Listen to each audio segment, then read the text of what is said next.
이른바 왕의 DNA 논란을 계기로 자폐아동을 키우는 부모를 상대로 엉터리 치료법을 내세워 돈벌이를 하는 연구소가 있다는 사실이 알려졌습니다.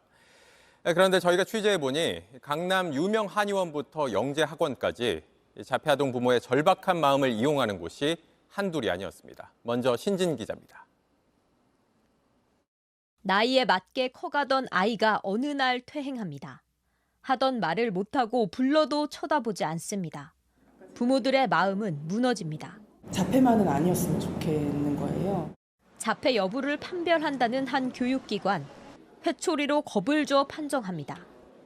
아이 눈앞에서 회초리를 막 휘두르는 거예요. 아이가 너무 놀래가지고 저한테 뛰어온 거예요. 딱 그분이 그러시는 거예요. 이 아이는 자폐가 아니다.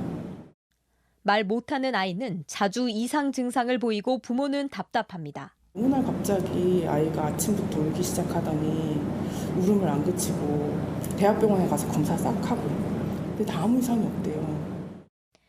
이런 부모들의 마음을 파고드는 치료와 홍보, 다양하고 현란합니다. 의학에서는 방법이 없다고 하는데 한의학이나 이런 동종의학에서는 좋아진 사례가 있고. 서울 강남의 한 한의원. 보약을 먹으면 자폐가 거의 없어진다며 한 달에 수백만 원을 부릅니다. 근거는 명확하지 않고 장기에 열이 찼다. 열이 차서 뭐 두뇌와 소통이 안 된다. 부작용만 겪기도 합니다. 아이가 8살이었거든요, 그때. 가슴 몽우리가 이렇게 올라오는 거예요. 그걸 중단했더니 다시 없어졌어요. 대체 의학에도 매달려 보지만 결과를 책임지지 않습니다. 아이의 흡연 보는 곳이 나오는 곳이 다 빨갛게 허는 거예요. 남자아이들의 자폐 스펙트럼 친구들은 많이 그래도 임상이 자기가 가지고 있대요. 근데 여자아이들은 경험이 별로 없대요. 전문가들은 절박한 부모의 마음을 이용한 상술이라고 지적합니다. JTBC 신진입니다. 이런 치료법들 냉정하게 따져보면 상식적이지 않은 것들이 대부분입니다. 그러나 자폐아동을 키우는 부모들의 입장에선 치료법이 있다고 하면 지푸라기라도 잡는 심정으로 찾아가게 된다고 합니다. 이어서 이은진 기자입니다. 황인성 씨는 지난 5월 6살 아들을 중증 자폐성 장애인으로 등록했습니다. 만 2살 때 이상 증상이 나타났습니다. 정확한 진단을 받기까지 3년 넘게 걸렸습니다. 대기 기간이 제가 정말 원하는 대학병원의 의사분은 2년 이상이었고 18세 이하 자폐성 장애인은 14,000여 명으로 집계됩니다. 실제로는 10배 이상일 거란 분석도 있습니다.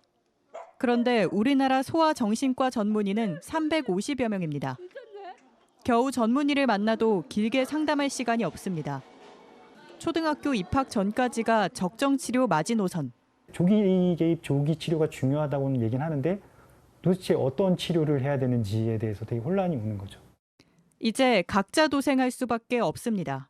공신력 있는 어떤 정보를 제공하는 기관이 전혀 없으니까 엄마들이 지금은 대부분 다 검색을 하거나 아니면 맘카페, 유튜브.